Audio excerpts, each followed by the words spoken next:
Several years ago, we were going away for several days as a whole family, and we needed someone to care for our dogs and cats. At that time, we had two dogs, and we found a neighbor who had never cared for our dogs before, but we'd known her a long time. And I remember asking her, she was coming a couple times a day to take our two dogs out to the backyard, bringing them back in, making sure they had their food. I remember reminding her to not let the inside cats out when she was taking care of the dogs. So we had some outside cats as well. And I can't remember how long we were gone or if somebody else was taking care of them. But we talked to Mary after the fact, and we even had it because we had a Ring camera and we had it on Ring. And she came over to let the dogs out, and she saw these cats outside and thought the inside cats had gotten out and didn't know how that had happened. And she spent a bunch of time trying to get them back inside. It was very funny watching it on the Ring camera, and they just wouldn't go. She's opening the door, and they would not go inside. Luckily, the inside cats never did get outside, and she was baffled. But the dogs were all taken care of, and it was something we all laughed about. Well, again, when you say about going out, you didn't want them to come out from, we had them in the basement, I think, at the time. Possibly. Yeah, Yeah. something. Anyway.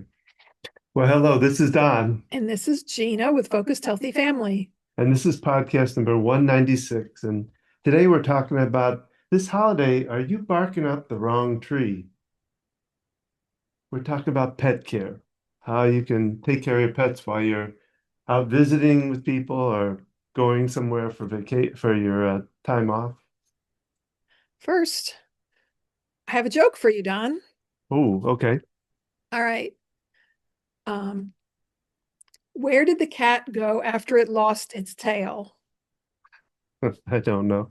To the retail store. That's good. Why are cats good at video games? I don't know. They have 9 lives. And here's my favorite. What's the difference between a cat and a sentence? I don't know. A cat has claws at the end of its paws. A sentence has a pause at the end of its claws. Okay. And I'll give this first tip. We always like to put out tips at this point, but uh, this is about delicious dangers, talking about the holidays. While this is a time of year many include some of the best foods, we recommend keeping your pet's diet the same as it is any other day. Fatty, sweet, and spicy foods, as well as turkey or chicken bones, can be dangerous to our pets. While a small piece of boneless turkey is a fine treat, it's always better to err on the safe side and avoid accidentally feeding your pet something that could have toxic spice or ingredient in it. If your celebrating includes alcoholic beverages, be sure not to leave your drink unattended where the pet can get a hold of it. That's a good one. I like that. We don't drink around here, luckily, but I could just see him sipping and getting drunk on a cat or a dog. Getting drunk on a cat or a dog. I'm drunk on cats. Yeah, and it's not good for your pet to let them indulge in alcohol. So we're talking about taking care of animals during this holiday season, and really anytime you might be traveling or having guests over. I found an article from North Carolina State University that has a veterinary school entitled Holiday and Pets, How to Keep Them Safe This Season. So they talk about some general holiday hazards. Thinking about decorating, we need to make sure ornaments, ribbon, tinsel, things that could be very dangerous, the cords, tinsel,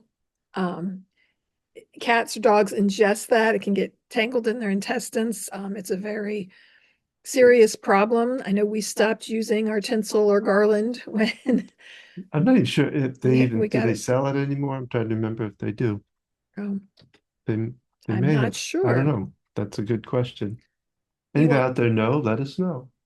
you want to keep your pets away from dangerous plants. So poinsettias, mistletoe, holly, they can be dangerous and cause gastrointestinal issues.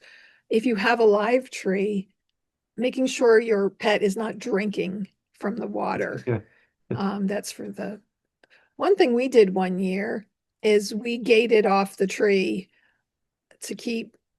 I think we did it for a child, Yeah, it's hard to say but you can also do that for a dog. for a dog. Cats is another word.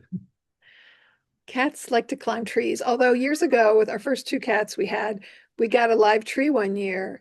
And as much as they chewed on the artificial tree, they didn't like the live tree. They didn't like the stickiness of it or something. I remember that we had no That's true. trouble that year when we had the live tree. Well, they talk about one of the ones on the list I have is, thinking about the volume of your music, because even cats and dogs can have sound sensitivities, and you don't want to, you know, blast your favorite Christmas tunes as loud as you can, and scare your cat or even injure it for that matter. Well, their hearing is so much more um, Sensitive. sensitive that they Yes. can hear things at further distance. So yes, and thinking about, yeah, the music you're playing.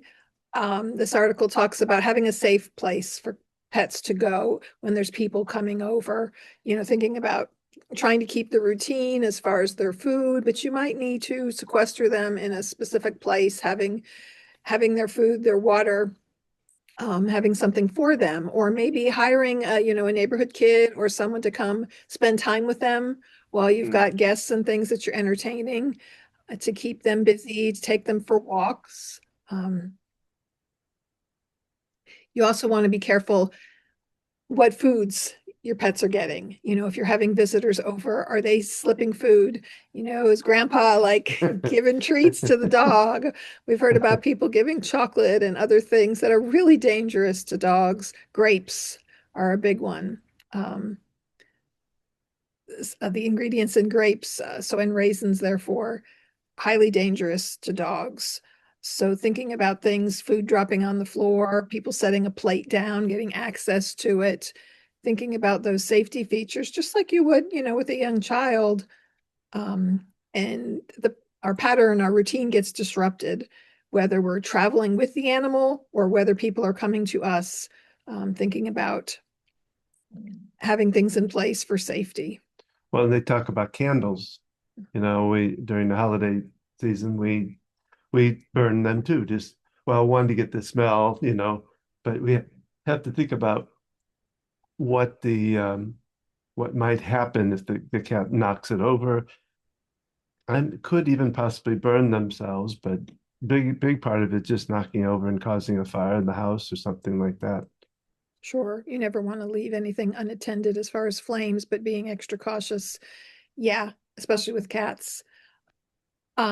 This article also mentioned baked goods, anything that has xylitol in it. So it says artificial sweetener, but it's a sweetener that doesn't have calories. So it's in gum, it's in a lot of different things. It's really dangerous to dogs. So making sure that, they don't have access to that. And if someone's bringing over baked goods and things, that they're not getting any of that. Well, they talk about here snow globes. They're made with why this ethylene glycol, Ethylene glycol. and that's dangerous for cats. And knowing some of our cats, or not cats, but our dogs could chew through even some tougher plastics and possibly get that kind of that effect on them. So we got to be watching snow globes and getting them up off the ground where the cats or the dogs can't get to them. Being careful with gifts. Um, if there's anything that has a smell or scent to it that really might tempt a dog to get into it, think about where you're keeping those gifts. I know we, by all means, don't have anything with food in it left out or even put in stockings. The other thing is, I had another thought. Um, gifts. Oh, We had one year I did a fancy, it was like socks or something, but I used a bag and I put tissue paper and kind of made it look fun. Well, one of the dogs thought it was fun and like chewed on it and chewed on some of the socks. So knowing your pets, or if you're going somewhere, knowing the environment where you're going to be, whether it's with somebody else's pets versus your own. And, definitely thinking about, some of us like to wrap gifts and put them out ahead of time by the tree. Do we have little gremlins who are going to wreak havoc, like decorating the tree? We don't put anything breakable on the lower branches of the tree.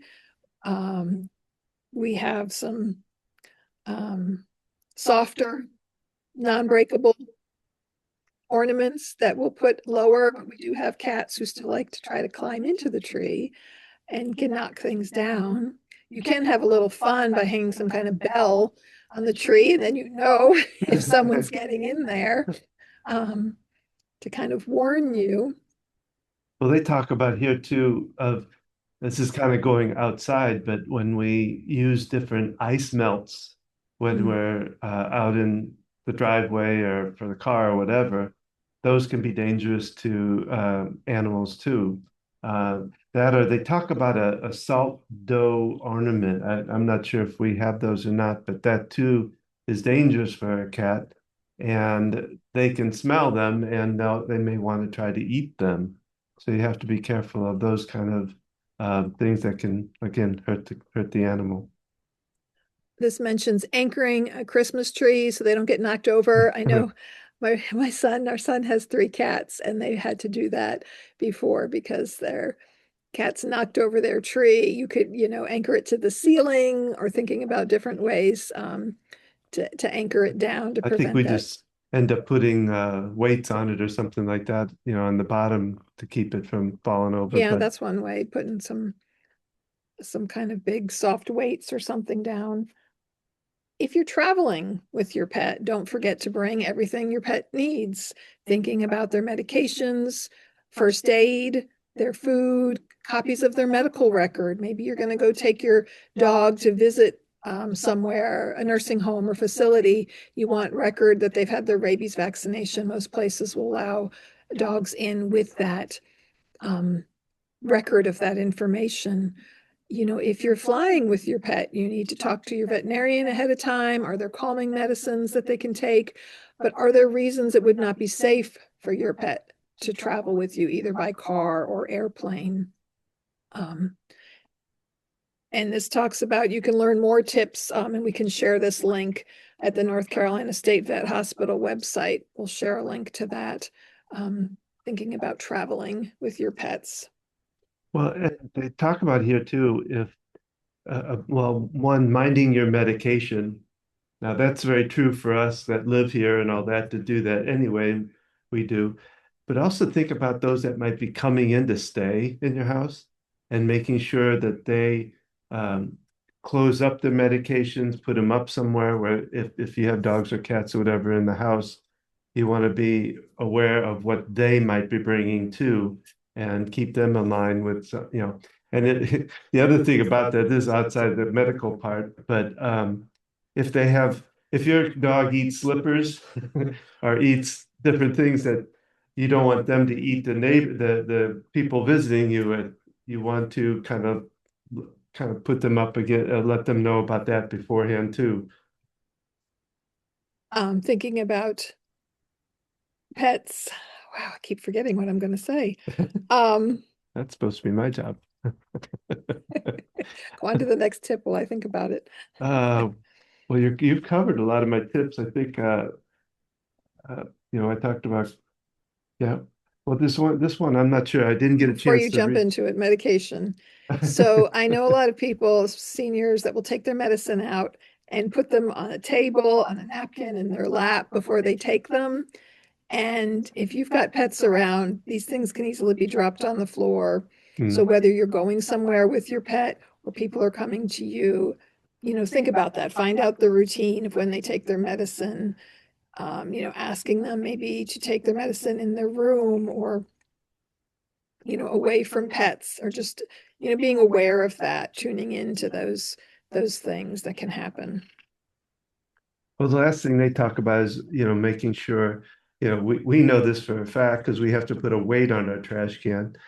You want to make sure, especially if you're getting rid of stuff from eating, from gift wrapping, all that kind of stuff. If you're putting in the trash can, there's the one of the devils in our little house there.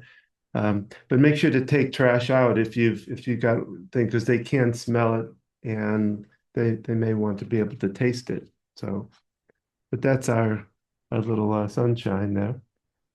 So the other tips are thinking about options for people to care for your animals.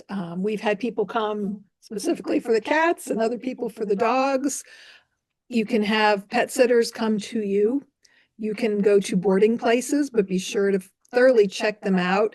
It's good to do a trial run at one of these places before you go off on vacation somewhere or travel out of town and leave your pets in this location. So doing a trial run at the place, some dogs can handle boarding places and others cannot. And it's worth really investing your time to learn more about the place and look at reviews. But you can also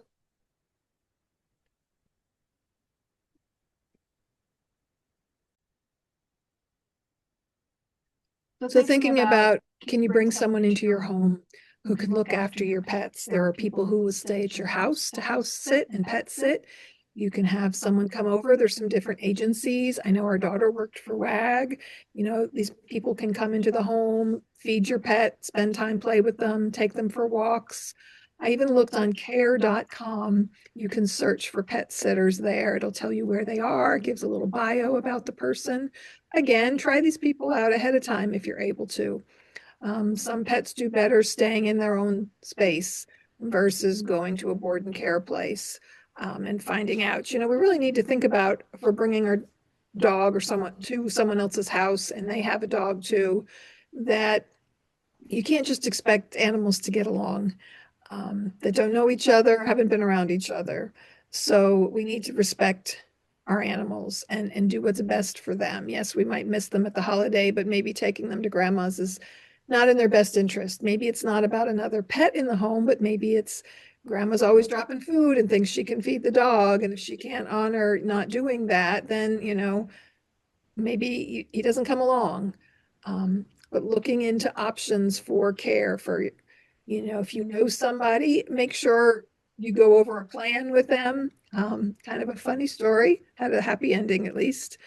We went away for 3 nights with this little family vacation with the six of us, and we had my mom come take care of the cats. We actually brought the dogs with us. And the cats tend to hide when there's people they don't know in the house. And she came over to feed them. She called both their names. She never saw either of them.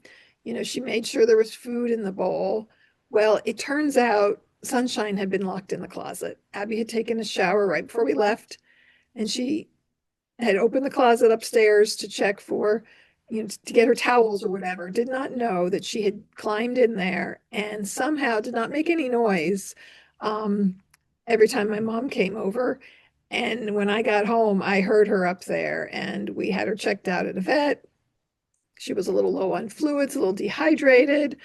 Luckily, having a daughter who's a vet tech was able to administer some subcutaneous fluids to her. We had, her blood levels and things checked out to make sure she was okay. And luckily, it hadn't been longer than it was because they can only go, up to 3 days without water. And she's trimmed down now, but we got to make sure things like that are not happening. And it was sort of we didn't check right before we left. We usually check, no cats are locked in a room in a closet somewhere. And we failed that little step. And luckily it did have a positive um, ending, but could have been a really devastating one. Yeah. So thinking about, who's caring for your pets, are they capable of, searching for them? The cat was in an upstairs closet. My mom can climb stairs. She goes, if she had heard, a cat making noise, she would have gone up there looking. But Yeah.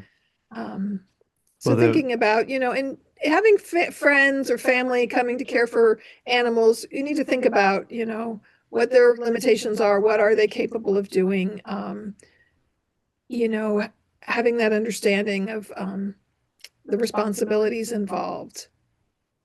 Well, I also think about the time when Abby and I went to St. Louis, and we were on, I think we were on our way, I think we were on our way there. I'm trying to remember, but we pulled into this convenience store, and as we were driving through, Abby spotted this car parked in the fill up station, getting their fill up, and there was a dog in the background, and the lady He was in the had back of the car. he was in the back seat of the car, Yeah, in the but back seat of the the car. lady walked off to the into the station, and she saw the dog climb over the and almost hang there for a minute. And she's like, "Oh gosh, we got to save this." So we pulled over. As she reached up to the car, it fall down and it was getting ready to jump out of the car when she was able to grab it and hold it, waiting for the lady to return from the station. And she was very thankful for us. And like I said, this is stuff Abby's peripheral vision catches all of this stuff, which is Being tuned great, into animals. And, this website says you never should, leave pets unattended in a vehicle. And it is, I also talk about being sure to secure your pets when you're traveling. They really need to be in a crate or in a harness. They make real simple little harnesses that'll snap on to the back of Yeah, because seat belts and things to secure them down. Because what happens if you suddenly have to stop or stop short? Are yeah, they going to go flying? You see it's cute, the little chihuahua sitting on someone's lap as they're driving. But what happens, it's if there's an accident, what's going to become of that animal? not much different than, your child and making sure they're safely seated in the car seat Well, and a too. dog like, a Chihuahua is very lightweight and um, can really go flying. So having it secured in there, having a crate, we bring a crate with us usually when we're traveling with Shiloh, because if we go out of the house we're staying in, he's safer being in a crate, while we're gone for a little bit, having special chews and treats that the animal likes so that they can be okay for a little while, either in a Yeah. crate or left alone for short periods of time. But thinking about those things as you're traveling. So we'll share the link for this website and the tips, Don's. So I like, the North Carolina State University listed all these different tips, and you can look at their website for more. You can check out places like wagcare.com has a whole section for finding pet sitters in your area. You can learn about these people. I know certain services, like our daughter did WAG, she had to have references to be listed on their site, and you can learn more about the people. My tips came from ASPCA, Okay. and you can find these tips we talked about here and some other stuff on their site too. So we'll put that, like I say, put it up on the Description. description. Yeah. So, hope you don't go barking up the wrong tree this Christmas, and take good care of your holiday pets. I know we had a dog, Olive, loved to open presents, which can be fun, but you have to think about it. The dog's going to want to open everybody's presents. And we'd wrap things for her in brown paper bag, something that was safe if she got a little piece of it. But hope you've enjoyed this podcast as you're preparing it this December, whether it's just winter weather or different holidays or traveling, visiting with family. Please reach out to us. We've got several podcasts on here recently where we've interviewed a large number of people. Hopefully next week we'll be talking to Rita Gardno again about self-care tips around the holidays. Please leave us a comment, like, and subscribe to our podcast. If you like what you heard today, please share it with other people. We've covered a variety of topics from when we first started the podcast, focusing more on kids, and now over the past year and a half or more on caring for aging loved ones. Reach out to us at our website, focusedhealthyfamily.com. Learn more about things that we do. Learn more about Don's EFT tapping practice. He'll be resuming his Tuesday night tapping after the holidays. You can see us again at our website, on Instagram, Focused Healthy Family 1, Facebook at Focused Healthy Family, You can watch us on YouTube. All our podcasts can be listened to anywhere you listen to podcasts, as well as at YouTube. Join us each Thursday as we air the podcast. And you can meet Don live and in person on December 9th. He's going to be in Fort Mill, South Carolina. That's just south of Charlotte at Lavender Hills. Lavender Hills Memory Care on December 9th at 10 a.m. and again at 6 p.m. He's going to do a talk on EFT and dementia. So this is an event that's open to the public. There's a Facebook page for it, again at Lavender Hills Memory Care in Fort Mill, South Carolina. So thank you again for joining us today. And remember, how you speak to your children, your pets, and your loved ones today shapes their future and yours.